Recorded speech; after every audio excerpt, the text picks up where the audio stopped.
Apple has threatened to remove services such as FaceTime and iMessage from the UK rather than weaken security features if new government proposals are enacted. The government is working on updating the 2016 Investigatory Powers Act, which could mean that it could require tech firms to clear new security features with the Home Office before they're released to customers. So how serious is this Apple threat? That's a question I asked our technology editor, Zoe Kleiman.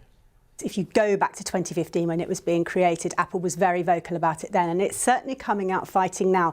The government's currently holding a consultation over these proposed amendments, and Apple has submitted a 9-page document outlining its objections. And basically what it's saying is, it is not fair on its customers around the rest of the world for it to have to get clearance from the UK before it releases a new security feature everywhere else. And it's also not fair to weaken its security for one country and not for others. It says it doesn't really want to be running different versions of its services in different countries. It doesn't do that at the moment, and it's not going to start doing it now. So what it is saying is, if these changes come in, rather than go down that route, it will just pull the services altogether. And do you think that's likely? I think two things would have to happen. I think there's going to be a lot of backlash against these particular rules. What we're focusing on is already the government, the Home Office in particular, has the power to demand that a company disables its encryption, its security, if it believes that there's an issue of national security or harm to children. But there's currently a process in which that has to be reviewed. There's a third-party oversight process. There's an appeals process. And while all of that is going on, the tech firm doesn't have to act. It doesn't have to do anything.